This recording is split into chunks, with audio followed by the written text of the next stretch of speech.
I belong to a very middle class family. I realized that there is something wrong what I'm doing. Perhaps I need some guidance. Plan your work and work your plan. So work your plan is the implementation of your strategy and that is extremely very important. आज हम खाली India के अंदर operate करते हैं, हमें कल US को भी सुपरवाइज करना पड़ेगा। यूएस का अगर इमिग्रेशन जो है, कोई भी इंडियन जाता है, पहला क्वेश्चन पूछता है US immigration, why you are coming to US. वो नॉर्मली मतलब they don't greet you, they ask the question why you are coming to US. आप सीए बने, आप एमबीए बने, आप लॉयर बने, जो भी बने, लेकिन whatever you are doing at the end of the day, you do in the best possible वे।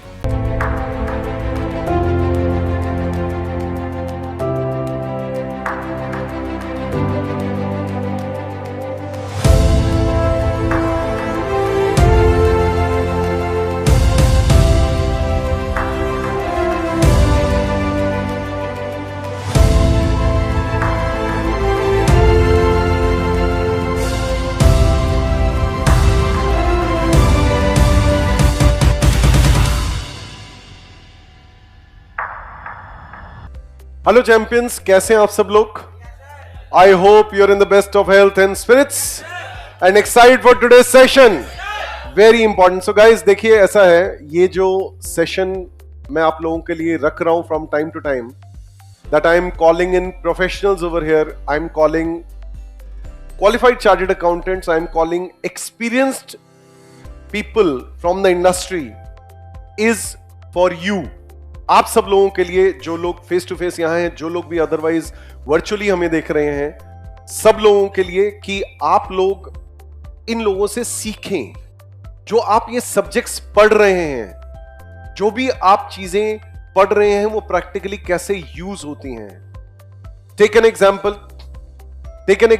आप फाइनेंशियल मैनेजमेंट पढ़ते हैं, स्ट्रैटेजिक मैनेजमेंट पढ़ते हैं, कॉस्ट मैनेजमेंट अकाउंटिंग पढ़ते हैं, तो इनसे रिलेटेड कैसा काम प्रोफेशनल्स चार्टर्ड अकाउंटेंट्स हैंडल कर रहे हैं, तो उसी श्रृंखला में हमारे नेक्स्ट गेस्ट हैं, जो कि अभी हमारे साथ, he is just going to come on the stage.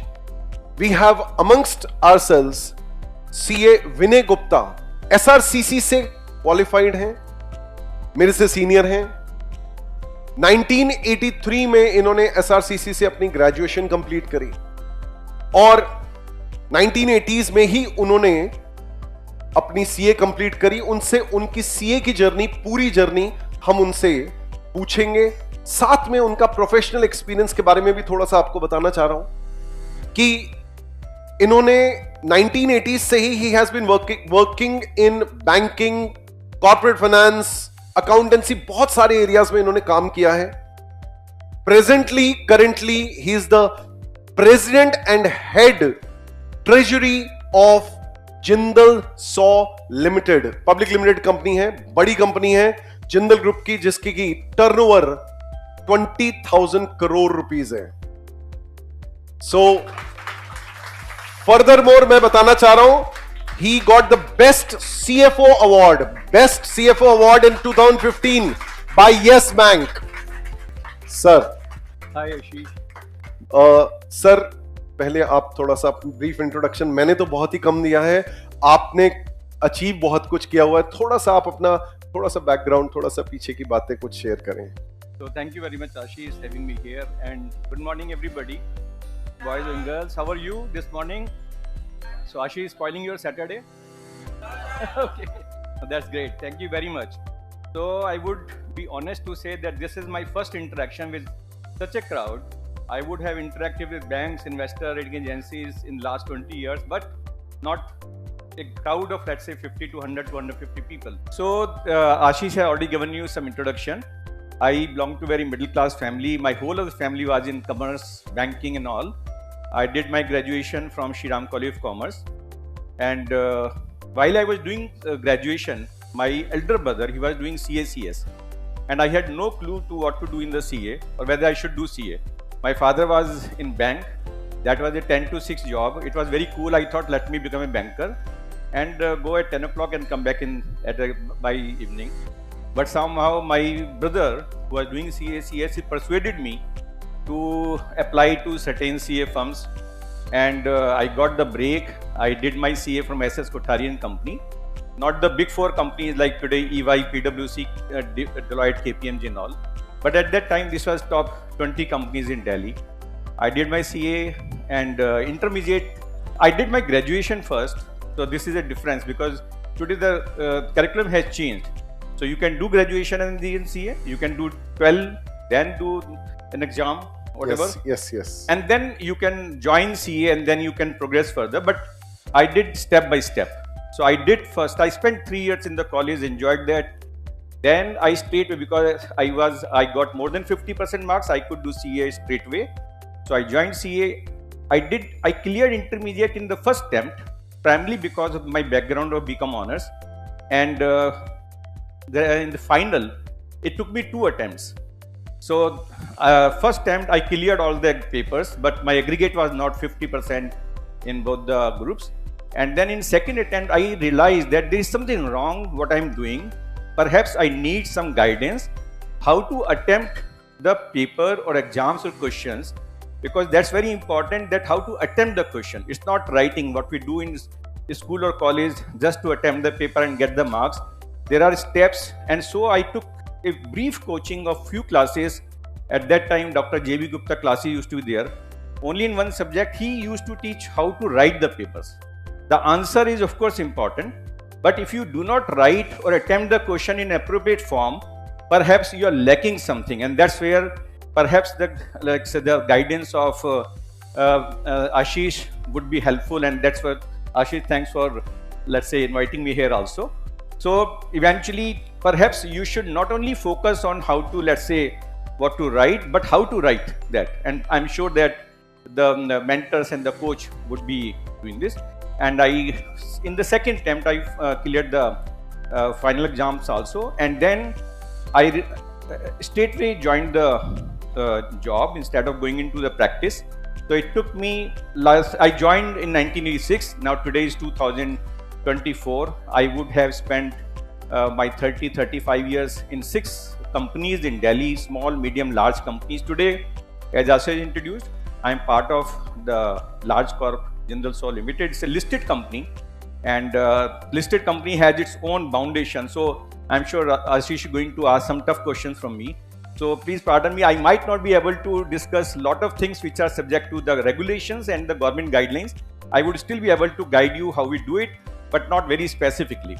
So, and please feel free to interrupt, ask anything what you want to understand, what you want to discuss. Please feel free. Yeah, Ashish. So guys, you are most welcome to ask any of the questions in the question answer session, but first let me ask some basic questions. Sir, आपने CA join किया, आपके बड़े भाई जो हैं वो CA/CS कर रहे थे, तो उस टाइम पर CA का रिजल्ट कितना परसेंट आता था? 2 to 3%, 2 to 4%. 2 to 4%. तो जो आप सुनते हैं ना कि CA का 1%, 2%, 4% आता था, वो 80s की बात है. सर, आपने 1983 में ग्रेजुएशन कंप्लीट की. Correct. और 1986 में CA कंप्लीट की. Yes. तो सर, अब सिंपल सी बात, उस टाइम पर रिजल्ट इतना कम था, और आपने जैसे बोला कि भाई ठीक है, you need to learn things from professionals, कोई ना कोई आपको बताए कि कैसे लिखना है, कैसे अटेम्प्ट करना है. That is very important, and that is why बहुत सारे स्टूडेंट्स जो हैं इसी चीज को हमसे सीख रहे हैं कि कैसे, how you can perform and how you can get good marks. And आज जमाना और उस जमाने में बहुत फर्क आ गया. आज की डेट में CA एग्जाम्स में 100 आउट ऑफ 100 आते हैं बच्चों के. Correct. मेरे स्टूडेंट्स के 100 out of 100, 2022, 2018 and so many all India ranks, grace of God. बच्चे आजकल मेहनत कर रहे हैं, और CA इंस्टीट्यूट ने आज रिजल्ट भी बहुत ज्यादा बढ़ा दिया है. तो आज की डेट में अगर रिजल्ट की परसेंटेज बोलें तो फाइनल लेवल भी 20 to 30% भी रिजल्ट आ रहा है CA फाइनल का. So the times have changed. अच्छा, जब आपने सर किया था तो you are in the first 60,000, 70,000 what chartered accountants की लिस्ट अगर बोले, जैसे I am also amongst first 1 lakh CA में हूँ, आप कौन से नंबर पे? So my number is, let's say, 85,000 something. 85,000. Great. So guys, he is 15,000 से थोड़ा सा कम numbers senior to me. And आज की डेट में 15,000 जो नंबर है चार्टर्ड अकाउंटेंट्स का, वो 1 साल में आ रहा है. मतलब एक साल में अगर मैं देखूं तो 12,000 15,000 चार्टेड अकाउंटेंट्स आज एक साल में बन रहे हैं, और सर में और मेरे में जो गैप है वो मोर देन अ डिकेड का है। तो ultimately what we are talking about is that मैं 90s का सीए, सर जो है 80s के सीए, और मेरे टाइम पे भी मैं यही सुनता था 2-4% है, बट 2-4% नहीं है। उस टाइम पे भी 4-5%, 6% तक हो रहा था, इवन 8% रिजल्ट भी आ रहा था। यह सब आज जमाना बदल गया है। आज के हिसाब से जो है सीए इज कंपैरेटिवली आज की डेट में इन बच्चों के लिए मल्टीपल चॉइस क्वेश्चंस हैं without negative marking, every paper 30 marks, तो 40 तो पासिंग चाहिए होता है और 50 एग्रीगेट चाहिए होता है। It is easy today, CA is very easy. The number of chartered accountants is almost 4 lakh now. अच्छा सर, थोड़े से अब क्वेश्चंस पूछना चाहूंगा। सर सबसे पहली चीज, आपने जब सीए क्वालिफाई किया उस टाइम पर आपने शुरुआत में बोला भी मैंने जॉब ज्वाइन की, आपने कभी प्रैक्टिस की सोची ही नहीं? So, as I said, I did my CA from SS Kothari & Company, and the main partner, Mr. K.S. Mehta, asked me whether you want to join a practice or the job. And I instantly said job, because मेरे घर में सारी job करते थे। तो मुझे लगा ये सबसे आसान काम है, कौन प्रैक्टिस करेगा, कैसे करेगा। And half of the chartered accountant firms in India, so they do not have active partners. They have, let's say, the salaried partners. So I decided to have the job, let's have the fixed salary. And next day they sent me to a company where I did my last audit. So I started with that only. Great. Sir, आपको metal, textile, telecom, information technology, steel और now pipes, इन सब industries का exposure है। अब इनमें से obviously बात है, समय के साथ साथ भाई आप हर इंडस्ट्री को अंडरस्टैंड करते हैं। तो अब जैसे अगर हम लोग इन बच्चों के पर्सपेक्टिव से बात करें, ये बच्चे बहुत सारी चीजें पढ़ते हैं और बहुत सारे लोग जो है ये जानते हैं कि भाई chartered accountants are known for accounting, finance and taxation. According to you, what is the importance of strategic management along with financial management, और एल्स आपके करियर पाथ में ये सब्जेक्ट्स जो हैं इनमें कितना यूटिलाइजेशन प्रैक्टिकली है आपकी लाइफ में? So I would, let's say, go back to a basic question, कि strategy क्या है? Then everything revolves around the strategy. Strategies क्या, क्यों, कैसे, ये सारी strategy ऐसे क्या करना है, क्यों करना है और कैसे करना है. So make the strategy and implement the strategy. So when we say कि, so once, let's say, and you all are aspirant CA, so once you become a chartered accountant, you have a complete bouquet of subjects and the functions, which is, as Ashi also said, accounting है, taxation है, financial management है, law है. Law is very important because the compliances are more than that. So आज की date में हम कोई भी काम करते हैं कंपनी के अंदर, काम करने से पहले लॉ देखना पड़ता है. काम ना हो बेशक से, लेकिन नॉन कंप्लायंस नहीं होना चाहिए, कहीं पे लॉ ब्रेक नहीं होना चाहिए. So I would say that if you have to, once you have to reach to a position, let's say after becoming CA, if you are joining a company or you are doing your own practice, दोनों case के अंदर you have to have the multiple facets, in the sense you have to grow in each of the area. You cannot say that I will do only accounting. Ideally you should learn accounting, taxation, indirect taxation, commercial law, corporate law, everything. And that is where जब भी कोई काम आएगा तो उसके अंदर आपको मालूम है कि 360 डिग्री अंडरस्टैंडिंग मेरी कैसे होनी है. So there is no shortcut. It has to be a complete 360. Spend some time, and one important thing is keep a habit of reading. Reading is one of the most important nowadays in the digital world, when we are listening more, which is also, listening has a much better grasping power. Reading becomes very important when you are reading the thing. जैसे आप exam अगर देने जाएंगे, एक मैं छोटा सा example देता हूँ. जब मैं सीए कर रहा था, फाइनल स्पेसिफिकली, इंटर तो आसानी से निकल गया मेरा, फाइनल के अंदर when I faced a problem की दिक्कत कहाँ पे, मैं क्यों नहीं क्लिक कर पा रहा, तो idea was that I was not writing. Then I made a point, मैं श्रीराम कॉलेज की लाइब्रेरी के अंदर मुझे उन्होंने 1 महीने की मेंबरशिप दी कि आप फ्री में आके यहाँ बैठ के पढ़िए. That is the best library in Delhi university. And मैं सुबह जाकर सामने से एक रजिस्टर खरीदता था, एक ही रजिस्टर खरीदता था और एक रिफिल खरीदता था. शाम तक वो रजिस्टर कंप्लीट होना चाहिए, रिफिल खत्म होना चाहिए. So eventually you have to improve your timing, कि कितना मुझे एग्जाम में कितना अटेम्प्ट करना है, कितना मेरा राइटिंग स्किल्स कैसे इंप्रूव करनी है, otherwise you fail to achieve. जैसे I mean, the method has changed. Now you have more objectives and all, but at that time it was very different. So जितना आप पढ़ेंगे, जितना आप लिखेंगे, there were time I never recognized that I'm writing, let's say 2 + 2 = 5. क्योंकि इतना आप एक ही चीज को बार बार पढ़ते हैं, आपको रियलाइज ही नहीं होता आप गलती क्या कर रहे हैं. So write and read and write. जितना आप पढ़ेंगे उतना आप ग्रेस्प करेंगे. जैसे जैसे आप सीए बनने के बावजूद, अभी तो आपके 2 या 3 साल की जर्नी है जब सीए बनेंगे, उसके बाद आज की डेट में भी पढ़िए जितना पढ़ सकते हैं और जितना लिख सकते हैं. सो in terms of the question, your understanding of all subject is very important when you have become CA or when you're becoming the CA.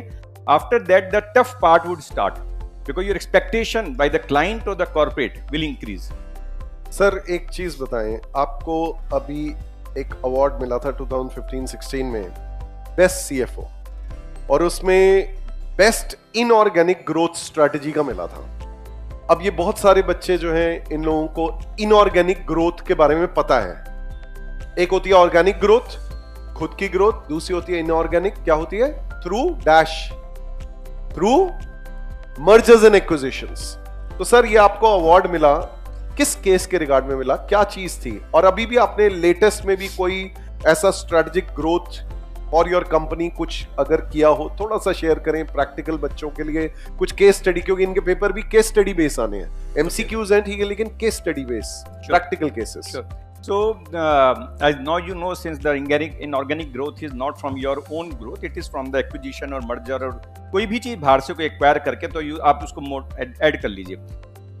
So in my present company, we are one of the largest pipe manufacturer specifically in India. हम लोग pipe बनाते हैं oil, gas, water, transportation के. They are not the small pipe जो आपके घरों में लगते हैं. They are very large diameter pipe.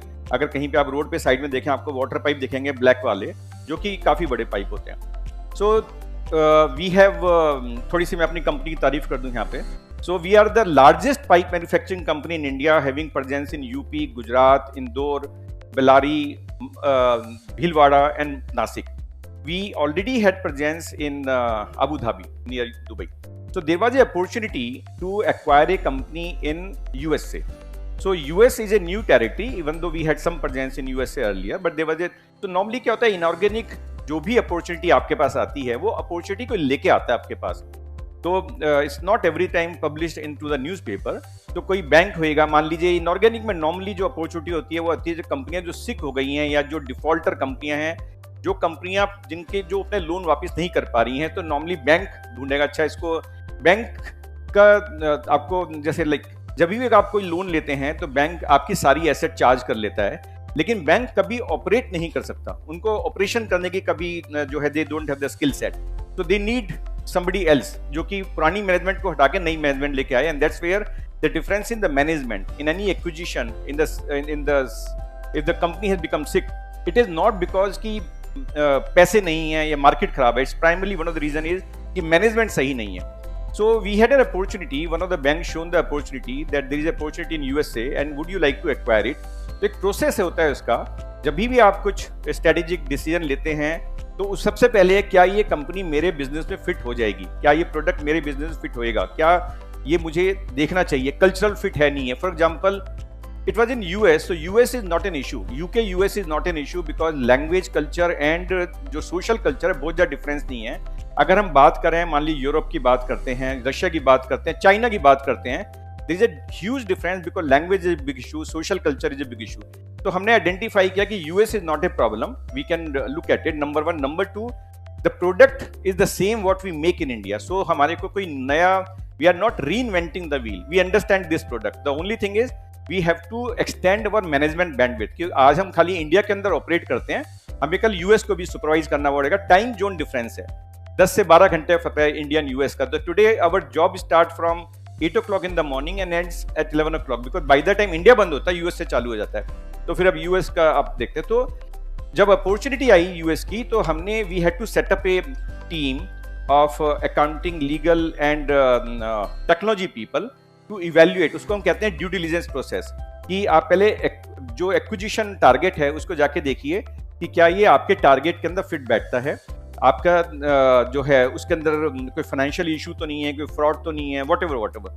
Once we had done the diligence, once we found कि yes there is a market, this product we can produce, this we can work it out, financially model is also viable, then you engage, submit the bid, उसके बाद engage कीजिए lawyers को, accountants के, all, because different territory है, and then you do it. So when it was completed, it was a milestone transaction in a by a Indian company in US. उल्टा है, जब मैं इमिग्रेशन पे गया तो मेरे से पूछा गया कि आप यूएस क्यों आ रहे हो. आपने अगर यूट्यूब देखे होंगे या रील्स देखे होंगी कि यूएस का अगर इमिग्रेशन जो है, कोई भी इंडियन जाता है, पहला क्वेश्चन पूछता है US immigration, why you are coming to US.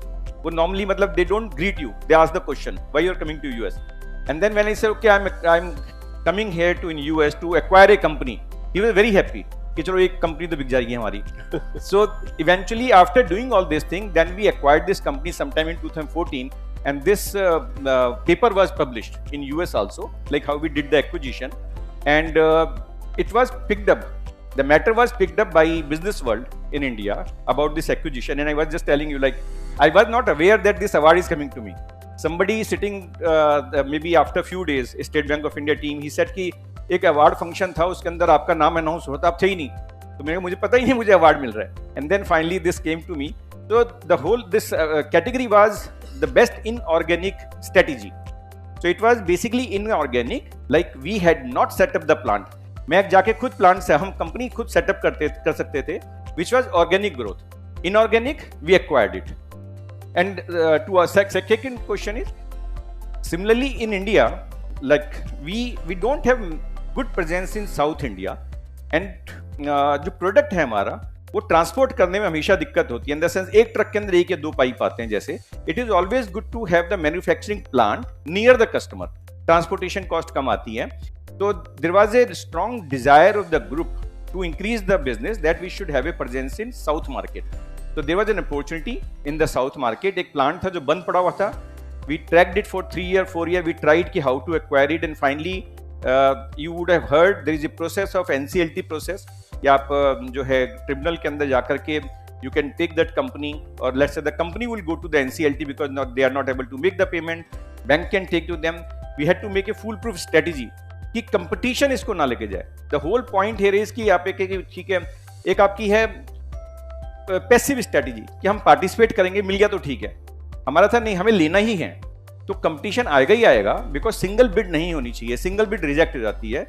So there were 3 or 4 large competitors, and it was the point कि how to acquire this, and we see from the day one कि ये acquisition हमारे पास ही आएगा. And then last year in the month of 31st March, in fact, we got the NCLT order to acquire that company. So in 2014 to now 2023, we did 2 acquisition for inorganic, and both the companies, US company and this South India company, both the companies are profitable. Now South India company is profitable in year 1.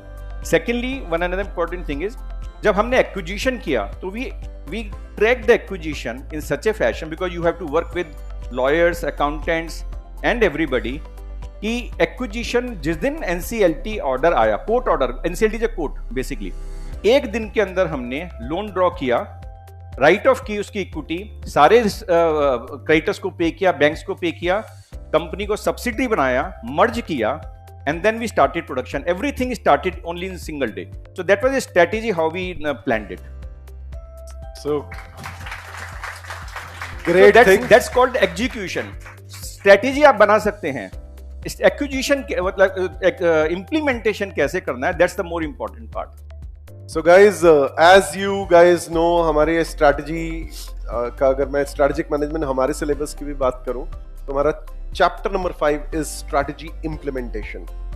आप अपनी strategy बना लो, लेकिन ultimately आप strategy बनाओ, आप external environment देखो, internal environment देखो, लेकिन अल्टीमेटली अपनी स्ट्रैटेजिक चॉइस करने के बाद कि मुझे ये करना है, लेकिन आपको अल्टीमेटली उसको जितना आप अच्छे से उसको इंप्लीमेंट कर पा रहे हैं. जैसे हम लोग क्या कहते हैं, सक्सेस मंत्र क्या होता है एक स्टूडेंट के लिए या अदरवाइज किसी भी ऑर्गेनाइजेशन, किसी भी पर्सन के लिए, plan your work and work your plan. So work your plan is the implementation of your strategy, and that is extremely very important. मैं 2 फिल्मों के नाम सोच के आया हूं. I told you, let me share with you to make it lighter, so that आपको लगे क्या क्या जार्गन से इधर-उधर से आ रहे हैं. आई एम नॉट श्योर आप लोगों ने कितनी ये फिल्में देखी होंगी, एंड अगर देखी भी हैं तो 2 बार देखिएगा उसको. एक है दृश्यम, राइट.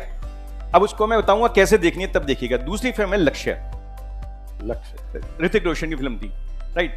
दृश्यम को आप कैसे देखें, तो दृश्यम को ये ध्यान मत रखिए कि 2 अक्टूबर को अजय देवगन कहाँ गया था, राइट। दृश्यम को ऐसे देखिए कि उसने स्ट्रेटेजी क्या बनाई। So just to let's say put the whole story in 2 lines. So there was the daughter of Ajay Devgan.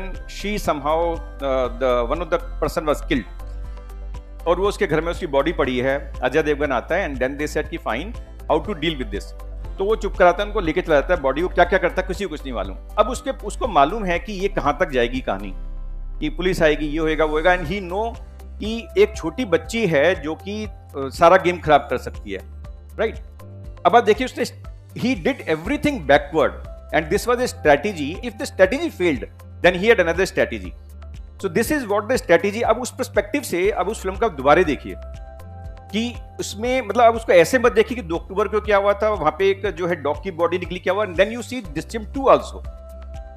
Drishyam 1 के अंदर आपने देखा कि अच्छा ठीक है, उसने जो पुलिस स्टेशन बन रहा था उसके अंदर एक बॉडी डाल दी। सो आपको सबको आंसर मालूम है। लेकिन दृश्यम 2 में उसकी बॉडी भी नहीं मिली, वहां भी नहीं मिली, ठीक है। This is the counter strategy कि अगर वो वहां तक पहुंच भी गए तो भी उसको नहीं मिलना चाहिए। This is strategy because if you fail in the strategy you should have a counter strategy also. It normally your main strategy is prone to failure because आप अपने हिसाब से सोच के चलते हैं। कंपटीशन भी होता है उसके अंदर, कंपटीशन आपको फेल करने की कोशिश करेगा एंड उसमें स्ट्रेटेजी ड्रॉबैक होती हैं जो आपको टाइम टू टाइम इंप्रूव करने पड़ते हैं। That is what the second strategy. तो this is about the strategy. Not think about लक्ष्य। लक्ष्य के अंदर ऋतिक रोशन का लक्ष्य एंड के अंदर जाएं, उसका लक्ष्य ये नहीं था कि मुझे लेफ्टिनेंट बनना है, कर्नल बनना है, क्या बनना है। उसका लक्ष्य था कि मुझे टॉप पे पहुंचना है। That was the objective. तो जैसे अगर आप अपने पार्लेंस में देखें, your objective should not be, अगर कोई आपसे नॉर्मली कोई पूछता है कि अच्छा आपका ऑब्जेक्टिव क्या लाइफ में, यू विल से मेरे को सीए बनना है। तो आपका सीए बनना ऑब्जेक्टिव है? सीए बनना एक स्टेप है। Your objective might be to become a very good accountant or whatever, but at the end of the day to do whatever you're doing in the best way.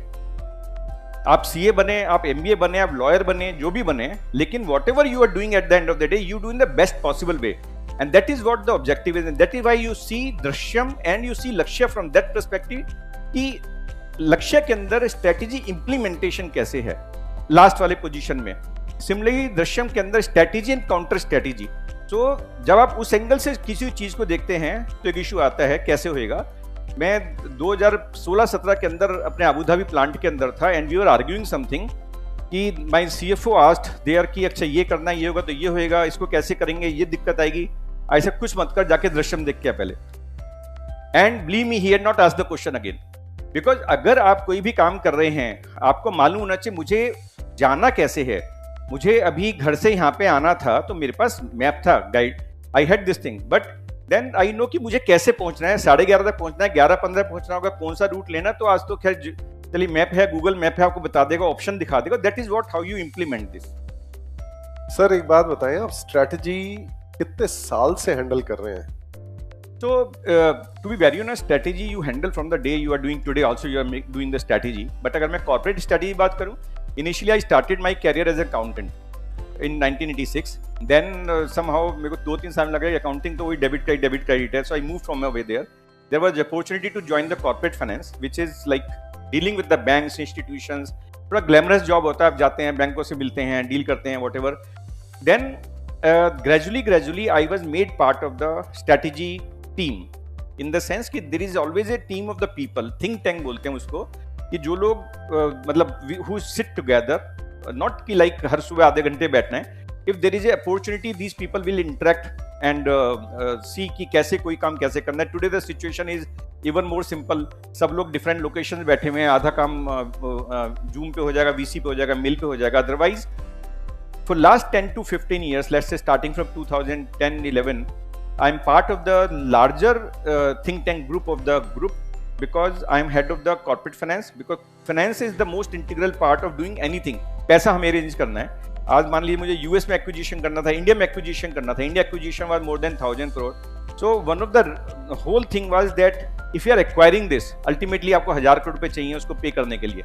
So finance is always part of any strategic group or any think tank. So it's more than 10-15 years now. Great. Sir एक बात बताएं। मेरे को बता देना, थोड़ा ज्यादा बोल रहा हूँ तो। नहीं बिल्कुल सब बढ़िया है। मैं एक चीज जानना चाह रहा हूँ, आपने कहा 1000 करोड़ की जो वैल्यूएशन थी, just theoretically, we don't want to know the details, but जो वैल्यूएशन करी आपने, जैसे अब ये बच्चे इंटरमीडिएट है, कई बच्चे सीए फाइनल में इस बारे में ही हम लोग पढ़ते हैं वैल्यूएशन के बारे में, तो वहाँ अलग अलग मेथडोलॉजीज होती हैं। प्रैक्टिकली सबसे ज्यादा हम थियोरेटिकली पढ़ाते हैं बच्चों को कि डीसीएफ मेथड या discounted cash flow method use होता है, सबसे ज्यादा प्रेफर्ड मेथड है, और उसके अलावा भी बहुत सारे मेथड्स हैं। आपने इस एक्विजिशन के लिए और प्रीवियस एक्विजिशन के लिए कौन सा मेथड ऑफ वैल्यूएशन किया? देखिए वैल्यूएशन जो है, so that is what we are saying, the let's say DSF method, NP method, they are the method when you reach to the final Excel preparation. Prior to that, there are number of benchmarks. So one of the benchmark is in organic acquisition के अंदर one of the important thing is कि why should we acquire this plant or factory or whatever, because there is a possibility कि शायद अगर अपना नई plant लगाएं तो वो सस्ता लगे. मान लीजिए एक अपॉर्चुनिटी 1000 करोड़ की है, और अगर मैं अपना नया लगाता हूँ, कंपनी नया लगाती है, तो हो सकता है वो 600 करोड़ 700 करोड़ में लग जाए, कम में लग जाए. So why should I acquire a second hand plant जिसके अंदर ऑलरेडी बहुत सारे प्रॉब्लम होंगे, वो कंपनी डिफॉल्टर है, ब्ला ब्ला. So eventually the benchmarks are number one, whether if you are acquiring this unit, if we set up this plant on our own, क्या ये उतने ही कॉस्ट का लगेगा, उससे सस्ता लगेगा, नंबर वन. नंबर टू, आपका कितना टाइम लगेगा. Time is money. अगर आप एक कोई भी फैक्ट्री लगाना चाहते हैं, आज की डेट में land acquisition, approvals, 1000 problem, environmental approval, फिर उसको फैक्ट्री को सेटअप करना, प्लांट खरीदना, लगाना, चलाना, ये 2 से 3 साल कम से कम लगते हैं. अगर आप एक्वायर कर रहे हैं और आपने उसको स्ट्रीमलाइन कर लिया है 3 से 6 महीने में, you can start the production in 6 to 9 months time. हमने तो 6 महीने में कर लिया था, वॉट एवर. तो time is money. Once you have done all these things, then yes, then you of course you have to make the financial projection. Financial projections में we do all these things, we do discounted cash flow, we have to see payback period कितना है उसका. It should not be overly long, because मेरा जो loan की जो terms होंगी, they should be less, they should be more than, मतलब अगर मेरा मान लीजिए पेबैक पीरियड 3 या 4 साल का है, तो मेरा टर्म लोन 5 से 6 साल या 7 साल का होना चाहिए. देन मेरा उसके ऊपर रिटर्न ऑन कैपिटल एम्प्लॉयड कितना होगा. सो रिटर्न ऑन कैपिटल है सिंपल. रिटर्न ऑन इक्विटी एक कॉन्सेप्ट है, आप लोगों को मालूम है. एक रिटर्न ऑन कैपिटल एम्प्लॉयड है. कैपिटल एम्प्लॉयड की टोटल अमाउंट कितना इन्वेस्टेड है उसके अंदर. The amount should be significantly higher than the rate of interest. तो अगर मान लीजिए बैंक लोन 10% का है, तो आपकी आरओसी 10% नहीं हो सकती. तो अगर आपकी शेयरहोल्डर्स रिटर्न 15% की, 16% की, 18% की है, तो ये ROC should be significantly higher than the loan. तो this might take 2 years time और 3 years time to achieve that, but ये सारे बेंचमार्क्स हैं जहां पे आपका होगा. Secondly, how much amount bank is willing to pay and what terms and conditions are there. Great. So आपने जो भी चीजें पढ़ी हैं, जैसे आपने ट्रेडिंग ऑन इक्विटी पढ़ा है, return on capital employed should be more than the rate of interest, वो प्रैक्टिकली यूज हो रहा है. आपने पे बैक पीरियड पढ़ा है कि कितने टाइम में पे बैक हो जाता है. तो वो आपकी term of loan, take an example, भाई आपको पे बैक हो रहा है अगर 4 साल में, तो टर्म ऑफ लोन 6 या 7 साल होना चाहिए. फिर डीसीएफ भी कर रहे हैं अपनी required rate of return cost of capital के हिसाब से. You are discounting the future cash flows, and then साथ में मर्जर्स एंड एक्विजिशन में, जैसा सर ने बताया, सिक कंपनी का हम लोग थियोरेटिकली, एक रनिंग कंपनी की प्रॉफिटेबल की अलग वैल्यूएशन होती है, जैसा आपने बताया. सिक कंपनीज की वैल्यूएशन जो सर ने प्रोसेस बताया, यही हम लोग सीए फाइनल में, एएफएम में पढ़ते हैं. द सेम थिंग कि सिक कंपनी में we see the parameters, we see what parameters, कि अगर हम लोग खुद का प्लांट सेटअप करें और अगर इसको अक्वायर करें, तो क्या किस में हमें जो है we'll have lesser cash outflows, present value of cash outflows and so on. अच्छा, खैर इसके बाद सर हम एक चीज बताएं. जैसे हम लोग we are talking of strategy, we are talking of finance.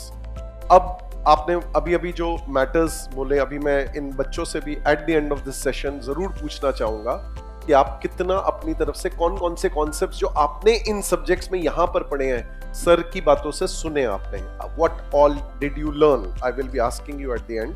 Sir मैं ये जानना चाह रहा हूं, अगर हम लोग बोले आपकी इंडस्ट्री जो है, जो आप पाइप्स बना रहे हैं, वो और जो आपका प्रोडक्ट है, वो प्रोडक्ट का हम लोग जनरली कहते हैं there is something called product life cycle. तो सर प्रोडक्ट लाइफ साइकिल में इस प्रोडक्ट को हम लोग क्या बोलेंगे कि this product is at its growth stage, it is at its maturity stage. आज की डेट में इंफ्रास्ट्रक्चर बहुत स्ट्रांगली बढ़ाया जा रहा है, गांव में भी जो है काम हो रहा है, इतनी सड़कें बन रही हैं, और उसके हिसाब से फिर पाइपलाइंस की जरूरत तो है ही है. तो according to you what's your take on it, कि भाई ये ग्रोथ इंडस्ट्री है या ये मैच्योर इंडस्ट्री है प्रोडक्ट जो है, is it that? And number 2, आपने दूसरी कंट्री में जाके भी एज वेल एज साउथ में भी जाके आपने मार्केट डेवलपमेंट की, you did something which you study theoretically as market development की, भी वहां जाके अपने प्रोडक्ट में सेम अपनी चीज को वहां पे अपनी ब्रांड से ही काम करेंगे, वहां न्यूसी मार्केट में अपना सामान जो है बेचेंगे। सर आपसे ये जानना चाह रहे हैं कि आपकी जो प्रोडक्ट है वो इज इट ग्रोथ या मैच्योरिटी स्टेज पे? तो there are 2 questions if I understand properly. Number 1 कि क्या ये प्रोडक्ट मैच्योर प्रोडक्ट है? तो ये product to some extent mature product है। मतलब हर आदमी पिछले 16 साल सुनना कि पाइप होते हैं, पाइप हैं, तो पाइप के अंदर there could be development improvement in the pipe product और लेट्स से पाइप मेट्रोलॉजी। आप घरों में देखें, पहले पीवीसी पाइप था, उसके पहले एक जीआई पाइप लगता था, अब सीवीसी पाइप है। तो इवेंचुअली वाटर पाइप के अंदर है कि उसमें कोरोजन नहीं होना चाहिए, उसमें आपके जो है quality of the water remain the same, लेकिन there is always a possibility of improvement which is basically the for the life cycle, for the reduction of the cost and the further durability. तो वो उसकी innovations globally होती रहती हैं, लेकिन as of now the demand is higher primarily because of the infrastructure. जितना focus I am not on the political side, but मतलब 20 से 25 साल में हिंदुस्तान के अंदर काफ़ी फोकस है इंफ्रास्ट्रक्चर के ऊपर। एंड आप लोग तो दिल्ली में बैठे हुए हैं, लेकिन जब मैं स्कूल में था तब भी हम सुनते थे कि 50% of Indian population doesn't have water at home. आज भी इतना साल होने बाद भी आज 50% people doesn't get water at home. तो water pipelines business is growing significantly. हाँ, ये जरूर है कि जो ऑयल पाइपलाइन है that is almost done in India, अब गैस पाइपलाइन पे ज्यादा हो रहा है। सिमिलरली अगर हम बात करते हैं इंटरनेशनली, हम लोग अबू धाबी के अंदर लार्जेस्ट पाइप कंपनी है वाटर पाइप की, तो वहां पे भी basically colonization is moving from one place to another place and that's why they need more pipe. And idea was basically to set up the pipe plant there is to restrict the import. तो Europe से जो import हो रहा था, now we are supplying from the local, but product is mature product. Yes, innovation and technology improvements होती रहती हैं उसके अंदर। ग्रेट सर, अब जैसे एक चीज जानना चाहेंगे, एक चीज होती है प्रोएक्टिव स्ट्रेटजी, एक होती है रिएक्टिव। जैसा आपने बोला भी कि भाई ये हमने प्रोएक्टिवली किया, लेकिन फिर कुछ हुआ, फिर उसके बेसिस पे हमने रिएक्शन देके सेपरेट स्ट्रेटजी बनाया। सर एक चीज, एक सवाल, एक जरूरी बात ये जानना चाह रहा हूँ कि आपके पास जैसे अपॉर्चुनिटी आई, हमारी अपनी स्ट्रेंथ, स्वॉट एनालिसिस आप पढ़ते हैं, हमारी अपनी स्ट्रेंथ है, हमारी अपनी वीकनेस है, और फिर हमें बाहर अपॉर्चुनिटीज और थ्रेट्स को देखना होता है। सर कंपटीशन को हमेशा देखा जाता है, हमेशा उनको जो है वी हैव टू सी, जैसे आपने कहा कि भाई मुझे we had to take this bit, ये हम लोगों को जीतनी थी, दैट वाज द पर्सपेक्टिव। अब सर मैं ये जानना चाह रहा हूं कि जो आपकी वहां पे साउथ में एक्विजिशन थी, that acquisition was basically in lieu of some other company having good presence over there and you wanted to have that presence, कुछ ऐसा सिनेरियो था? या नहीं जी मुझे ये करना था, मेरे को बाकी किसी से कोई लेना देना नहीं, कुछ ऐसा सिनेरियो था? या ये आपके अपनी नहीं जी हमारी अपनी सेपरेट स्ट्रेटजी थी, हमारा अपना प्लान था? So there are a couple of opportunity when you get in your lifetime, और जब हम जैसे कॉर्पोरेट में काम करते हैं कि अपॉर्चुनिटी आती है, अगर ये होता है कि अच्छा आप नहीं करोगे कोई और कर लेगा, राइट? तो इन द सेंस कि इट्स ए इंफीरियरिटी कॉम्प्लेक्स कि भाई आप कर लो, but you can not acquire everything, even Reliance can not acquire everything. तो eventually we have a growth plan, हमारा अपना ग्रोथ प्लान कि हम कितना सस्टेन कर सकते हैं। ऐसा भी नहीं हो सकता कि हम सब कुछ एक्वायर कर लें। इतनी नंबर ऑफ इंडस्ट्रीज और number of companies are sick in the last so many years. आप लोग पढ़ते होंगे एनपीए तामझाम जो भी है, हर चीज एक्वायर नहीं हो सकती। तो हमारा अपना एक ग्रोथ प्लान है, और वो ग्रोथ प्लान बेस्ड इस पे है कि हमें कैसे ग्रो करना है। एक कोई भी प्लांट होता है, उसकी अपनी एक लिमिटेशन होती है। मान लीजिए मैं एक प्लांट में 2 लाख टन पाइप बना सकता हूँ, तो जब हम पहुंच जाते हैं 1.5 लाख टन पे, 2 लाख टन पे, और उसके बाद अच्छा ग्रोथ कहाँ से आएगी? ग्रोथ आएगी या तो अपना प्लांट लगाइए या एक्वायर कर लीजिए। तो that is the time when we think we should do this, number 1। Number 2, हमारी मेजर प्रेजेंस, जो बिगेस्ट प्रेजेंस हमारी है जियोग्राफिकल इन इंडिया के अंदर, वो है नॉर्थ इंडिया में और वेस्ट इंडिया में, गुजरात के अंदर, यूपी के अंदर। इधर हम गुजरात से पाइप नहीं लेके जा पाते हैं साउथ के अंदर। सो साउथ में एक ही प्रोड्यूसर था and they were taking premium. तो eventually if you have to be present in south, then या तो आप जो हैं वहाँ प्लांट लगाइए, और या कोई अगर बंद पड़ी यूनिट उसका आप ले लीजिए। So this we did and that is where the acquisition came. But eventually it is not necessary that you look at every opportunity, you look what is feasible for you तो जैसे आपने सुना कि उतने ही पैर फैलाइए जितनी आपकी चादर है, अदरवाइज ना आप रहेंगे ना चादर रहेगी। Great. So this was really मेरी तरफ से तो मतलब मैं अभी बहुत ज्यादा टिपिकल टेक्निकल क्वेश्चंस नहीं पूछना चाहता, उस लेवल के क्वेश्चंस पूछना चाहता हूं जितना कि Sure. जनरल लोग समझ सकें।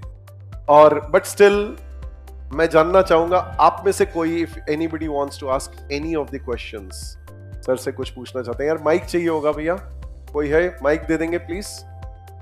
सो दूसरी चीज, एट द एंड सर अभी अपनी तरफ से आपको विशेष एंड मैसेज जो भेजेंगे वो बाद में, after this question answer session.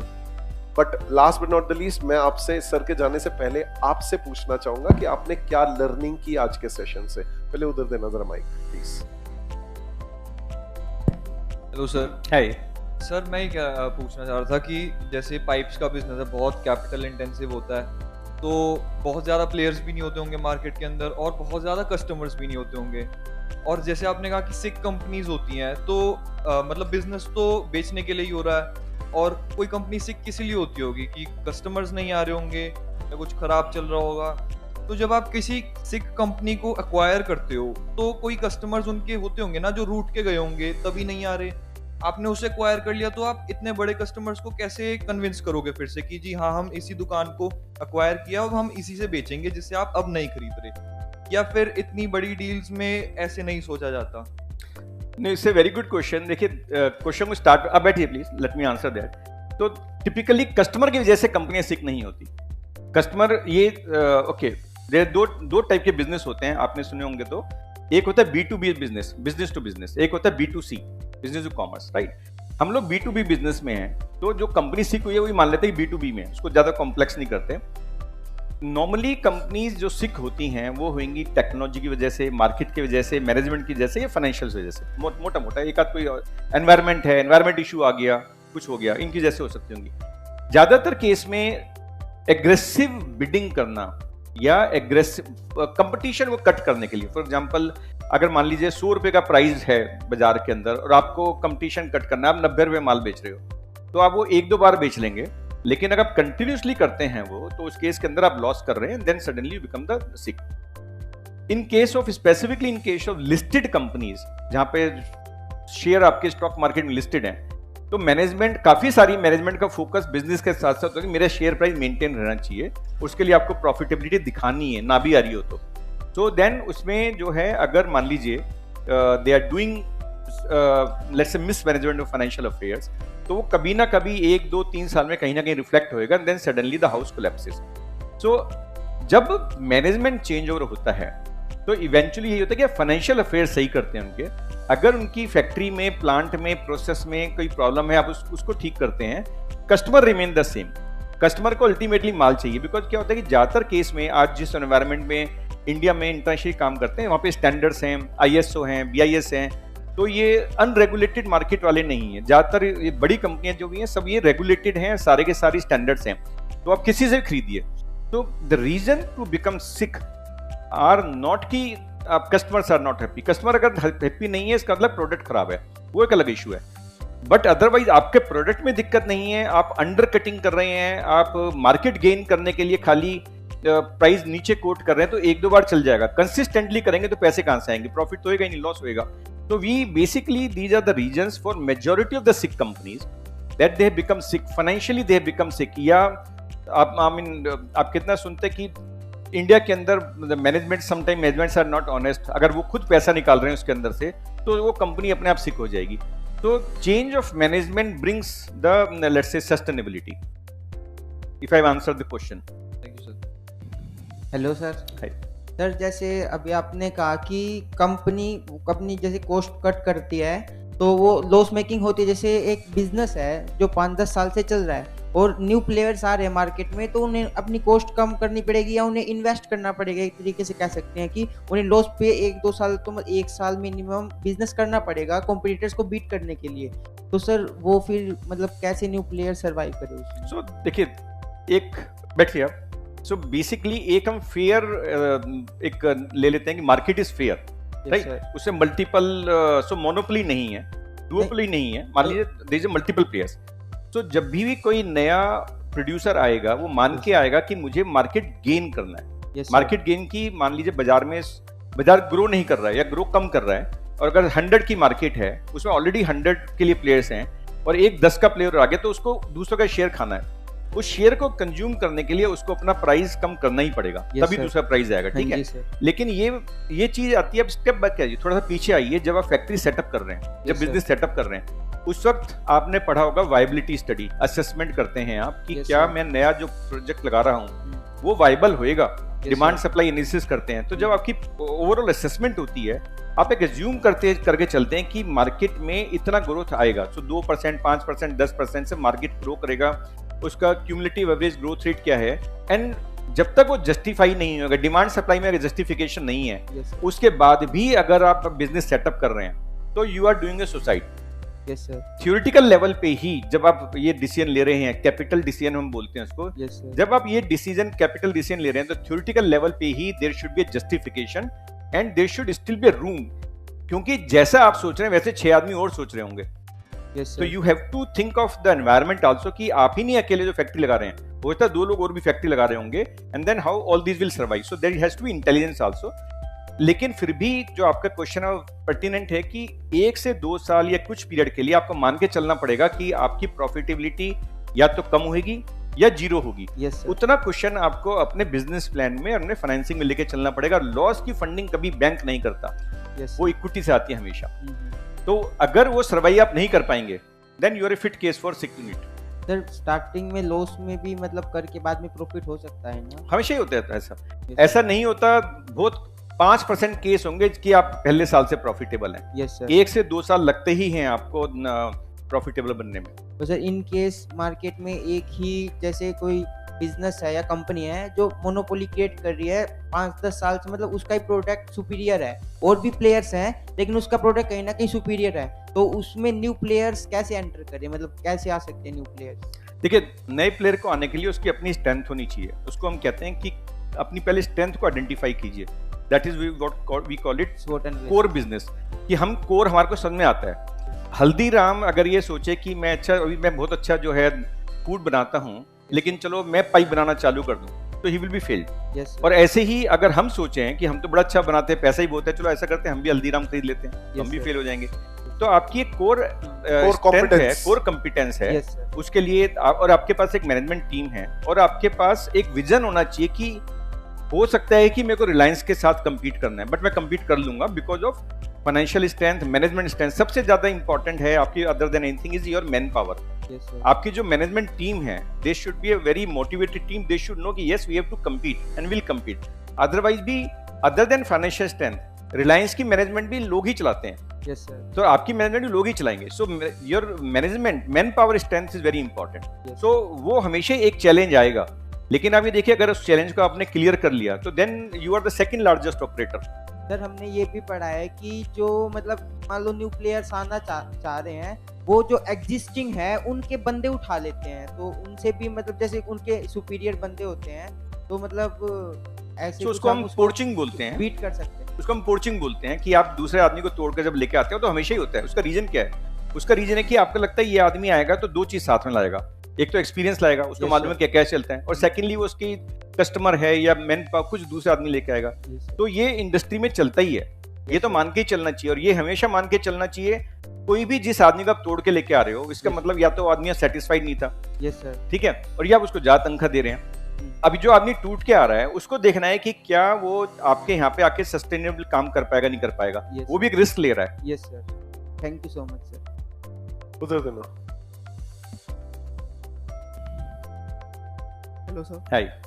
First of all, thank you so much for enlightening us about the experiences. My in the pleasure. bank. So my question is that I have heard many people saying that we should only have a plan A if you want to achieve your target and not a plan B. So you will only focus on plan A.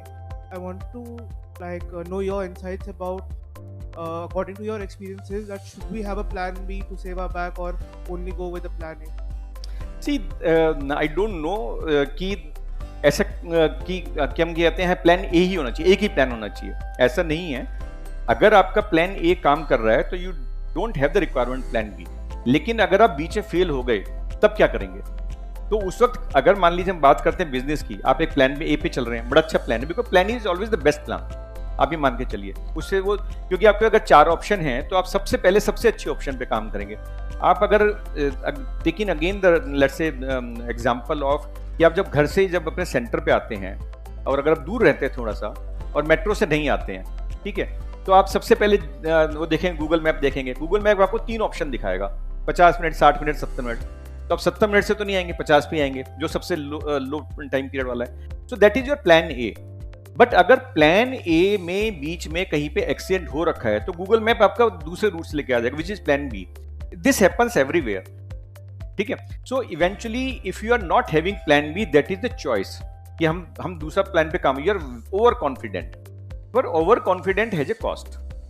अगर plan B है तो उसकी cost नहीं है कोई, क्योंकि बीच में आप रास्ता चेंज करके दूसरे प्लान पे जा सकते हैं। काका 1 मिनट खड़ा हो। Are you asking plan flexible होना चाहिए या are you asking goals flexible होने चाहिए कि मैं गोल ही बदल दूं? Is your goal the same?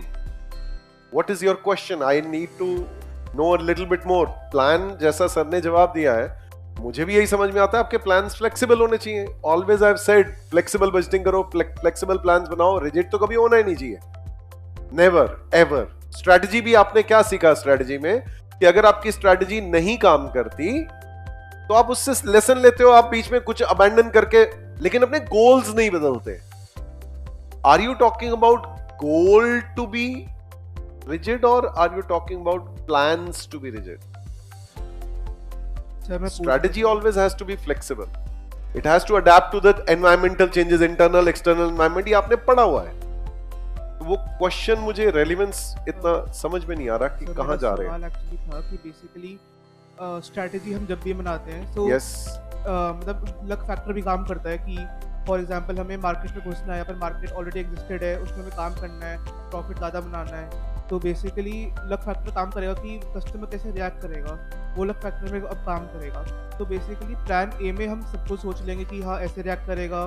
Customer का तभी तो आपने जितनी भी केस स्टडीज पढ़ी हैं, हमने बार बार क्या बोला है? Who is the king? Customer. Customer is the king. हमने क्या बोला है? हमने ये बोला है whatever customer desires, try and understand what he wants, and if you are able to understand what he wants, make what he wants, reverse engineer करके। This is what you have studied till now. अभी तक पढ़ाया हमने यही है, आपने पढ़ा यही है। तो वो रिएक्ट कैसे करता है? यस, उसका टेस्ट, उसकी प्रेफरेंस निरंतर चेंज होती रहेगी, तो आपको भी चेंज होते रहना पड़ेगा।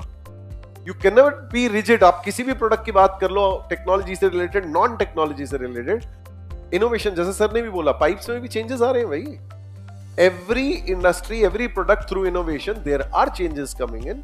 You have to keep on changing as per the changing preferences of the customer. But मतलब स्ट्रैटेजी या प्लान तो हमेशा फ्लेक्सिबल ही होना चाहिए, वो तो कभी रिजिड होने नहीं चाहिए।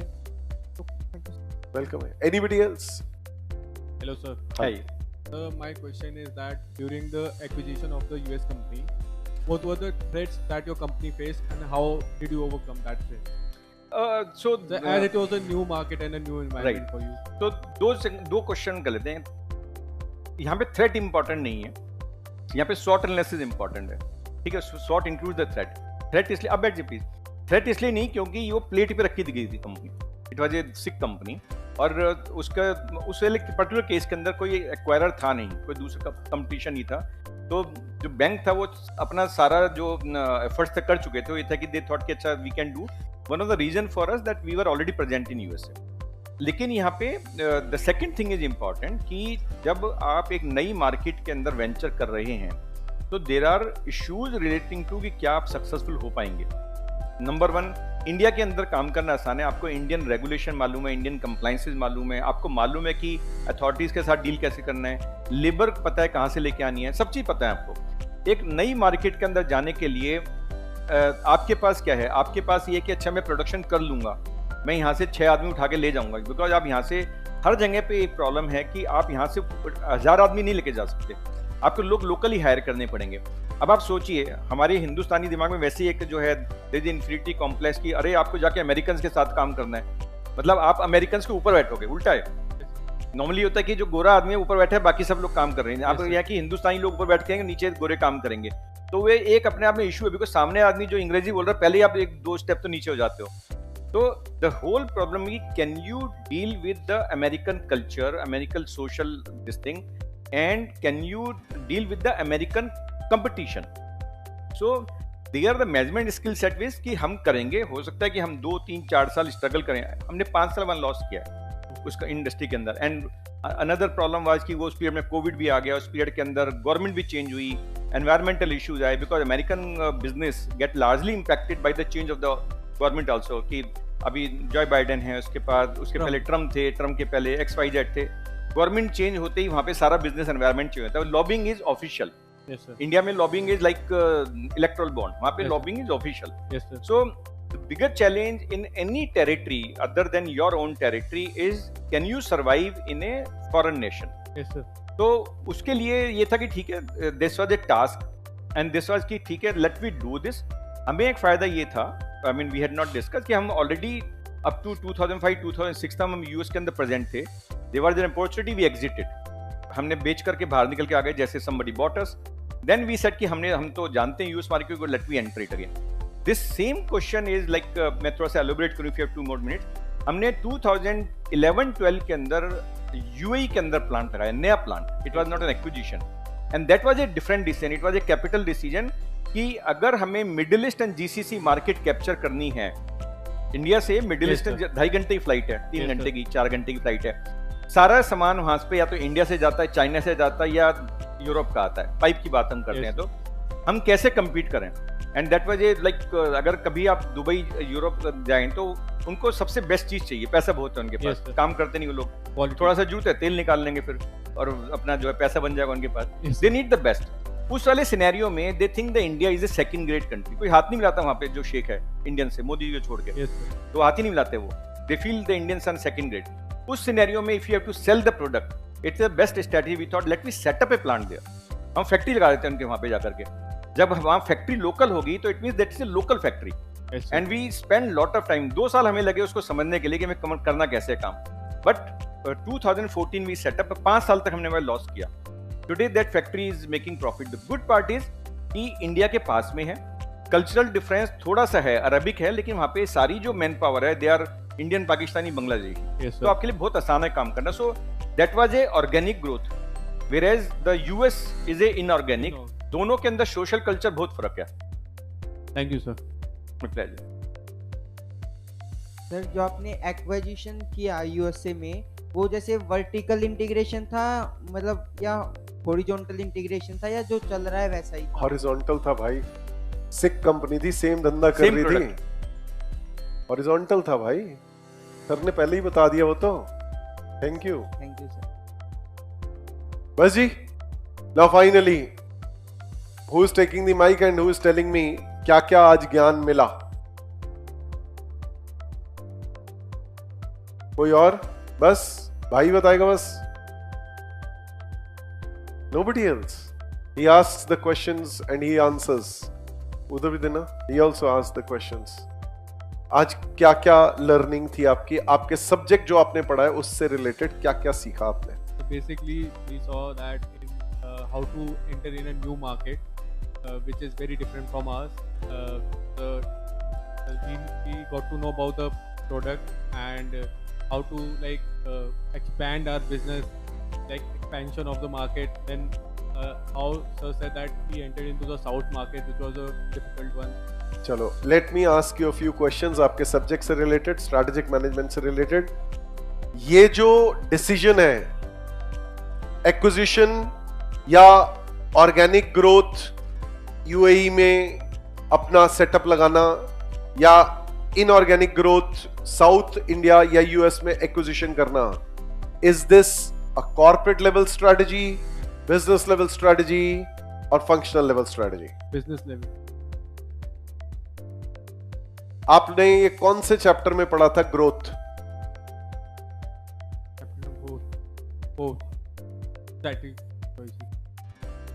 फोर्थ चैप्टर में स्ट्रेटेजिक ऑप्शंस में? Yes sir.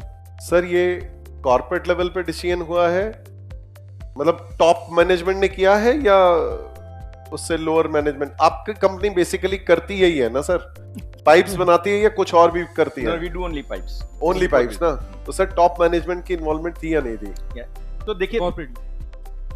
तो it's a corporate level, Yes, sir, yes, sir. Corporate. ये बहुत बड़ा डिसीजन है। You cannot say this is a business level decision. No, it's corporate level, top management decision. That I was thinking about the south. No, no, no, no, no. Number 1, number 2, और बताओ। And sir ने analysis external environment का, pastel analysis का example दिया था या नहीं? Period. Political भी बोला सर ने, The payback period. सोशल भी बोला। वो फाइनेंशियल मैनेजमेंट से रिलेटेड अभी स्ट्रेटजी से बात करते हैं। एनवायरमेंटल भी बोला सर ने, Yes, sir. लीगल भी बोला, Yes, sir. सोशल हो गया मेरे ख्याल से, Technological. टेक्नोलॉजिकल भी बोला, Yes, sir. तो पेस्टल एनालिसिस सारा सर ने बोला। Yes, sir. और क्या आपके सब्जेक्ट से रिलेटेड? आपने एफएम से रिलेटेड पेबैक पीरियड बोला, और दूसरा DCF, discounted cash Yes, flows. sir. और क्या सीखा आपने? और आपके सब्जेक्ट से रिलेटेड SWOT analysis. स्वॉट एनालिसिस, स्ट्रेंथ वीकनेस हमारी, अपॉर्चुनिटी थ्रेट बाहर। और क्या सीखा? उधर दो। हाँ जी, प्रोडक्ट लाइफ साइकिल की मैच्योरिटी स्टेज पे है कि ग्रोथ स्टेज पे है? बढ़िया। वो इंडस्ट्री या प्रोडक्ट जो है वो किस लेवल पे है, और साथ में प्रोडक्ट लाइफ साइकिल। और बताओ, और क्या चीज सीखी? Market development, product development. यहाँ पर जो इनऑर्गेनिक ग्रोथ और ऑर्गेनिक ग्रोथ थी, जैसे वहां पे यूएई में प्लांट था, व्हाट वाज दैट आपके हिसाब से? वाज दैट प्रोडक्ट डेवलपमेंट और मार्केट डेवलपमेंट? Market development. दोनों दोनों मार्केट डेवलपमेंट थी या प्रोडक्ट डेवलपमेंट भी थी? Market development. मार्केट डेवलपमेंट थी। और कुछ सिखाओ। प्रोएक्टिव और reactive action. You have to have proactive strategy, then again react to whatever is happening around, reactive strategy बनाओ। और very important, those are बाजू में, this is very very important, your chapter number 5, Implementation of strategy decision is most important. strategy implementation। आप जितनी मर्जी कहानियां बना लो, inside the room whatever you do, all the plans, ultimately how you execute it, how you implement is the most important aspect. Absolutely yes. Anything else? बस sir, आप इनको best wishes देंगे, and I am really really thankful, क्योंकि इन सब लोगों ने theoretically इनको कई चीजें ज्ञान पता है, बहुत सारी चीजें इन्होंने और आपसे सीखी, but they need your best wishes. No, thank you very much for having me here and thanks आशीष। एक मैं आपके लिए एक जो है मुहावरा नहीं है, एक लिख के लाया था। So there is no elevator for to success। आप किसी भी, अगर मान लीजिए यहाँ पे तो लिफ्ट नहीं है, नहीं। आई थिंक सेकंड फ्लोर है, प्रिज्यूम कि आप एक बिल्डिंग में है जिसमें चढ़ते हैं, एक लिफ्ट भी और स्टेयर्स भी है। We always say that if you are coming by the lift, you are forgoing what you could learn everything. Do not take shortcuts are no guarantee for the success। so because आप CA aspirants हैं, and of course जैसे sir ने कहा कि अब result ज़्यादा है, but still it's not 100% result की जो 10वीं में 11वीं 12वीं में आता है। You still may be the 30% अगर प्रोबेबिलिटीज हैं, 40% प्रोबेबिलिटी हैं, तो still there is negative probability of 60%। So prioritize your objectives, prioritize your thoughts, and कैसे आपको आगे चल के, सबसे पहला ऑब्जेक्टिव है आपका कि सीए बने। जब सीए बनने के बाद आपका फिर सेकंड ऑब्जेक्टिव, अच्छा क्या करना है, जॉब करनी है, प्रैक्टिस करनी है, या कुछ भी करना है। Take tiny steps but do hard work. Hard work का सब्स्टिट्यूट कोई नहीं है। तो all the best to all of you and thank you very much for having me here. And so guys, I would like to say once again, guys, ये session, इस तरह के sessions हमारे इसलिए होते हैं कि आपको प्रैक्टिकल वर्ल्ड से आप कनेक्ट कर सको। आप रियल प्रोफेशनल्स जो आप थियोरेटिकली पढ़ रहे हैं, उसको जो प्रैक्टिकली डील कर रहे हैं, आप उनसे मिल सको, उनसे कुछ सीख सको। और मैं पूरी उम्मीद कर रहा हूं कि you enjoyed this session and you learned good things. तो साइनिंग ऑफ, मेरी तरफ से best wishes. Bye virtual students, take care, God bless.